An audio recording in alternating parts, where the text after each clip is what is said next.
Hola, bienvenidos. Hoy estudiaremos el contrato de obras, de acuerdo a la disposición legal de Venezuela. El contrato de obra es aquel donde una parte se compromete a ejecutar determinado trabajo, por sí solo o bajo su dirección, mediante un precio que la otra se obliga a satisfacerle.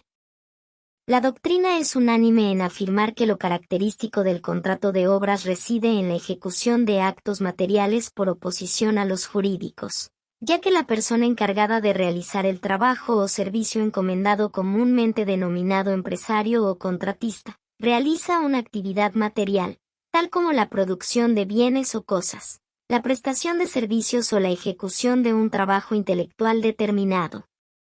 Sin embargo, esta ejecución material no implica necesariamente el que los bienes producidos o los servicios prestados tengan un carácter simplemente material, ya que puede radicar también en una labor de carácter intelectual. Hablaremos ahora del contrato de servicios. Este se caracteriza por tener objeto que se debe desarrollar o un servicio que se debe prestar, y en el cual el contratista tiene cierta libertad para ejecutarlo por cuanto no está sometido a la continuada y completa subordinación. Aunque se precisa que la subordinación también es un elemento presente en el contrato de servicios, pero sin la connotación y sin el alcance que tiene en un contrato de trabajo.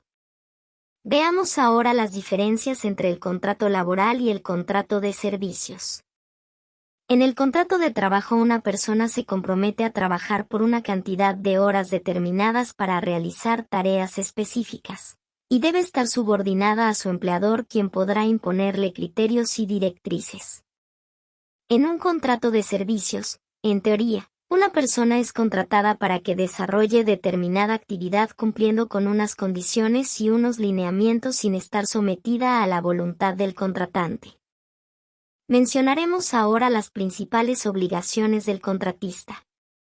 Primero, la ejecución de la obra. La principal obligación del contratista consiste en realizar la obra de acuerdo con los usos de su actividad o profesión, la llamada lex artis, en el tiempo y las condiciones convenidas, según lo pactado, ya sea entregando la totalidad de la obra al finalizar el plazo o fraccionándola en ejecuciones parciales.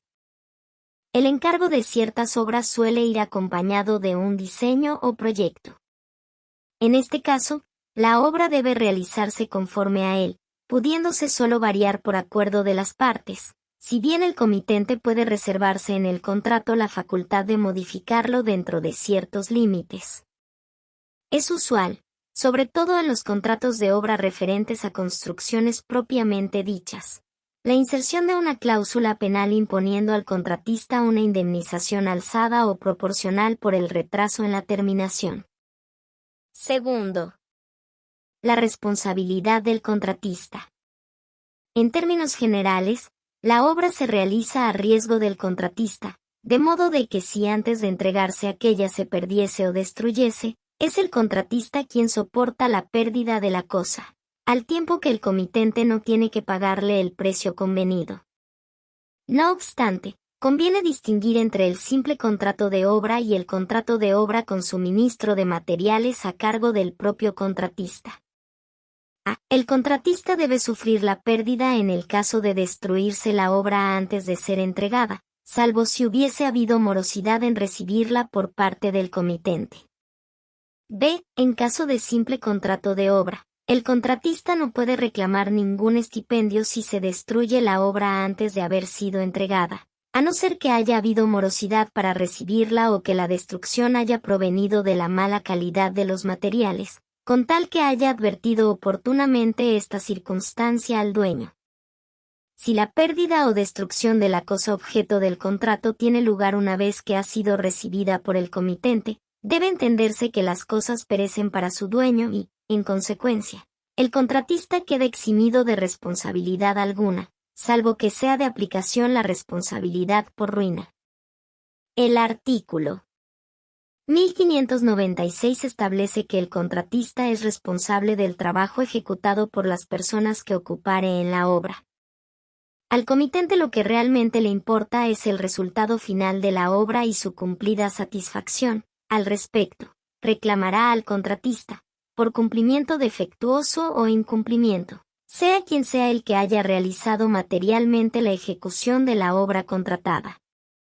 Basta que el contratista haya actuado a través de auxiliares o de subcontratados, quienes se encontrarían en situación de dependencia, sin que sea necesaria relación laboral alguna.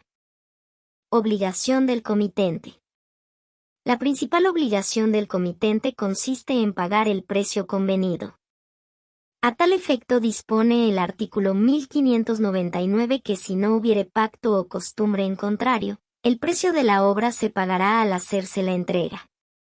En el caso de modificación de la obra sobre plano, que produzca un aumento de la misma, el contratista podrá pedir aumento de precio siempre que el dueño autorizara los cambios.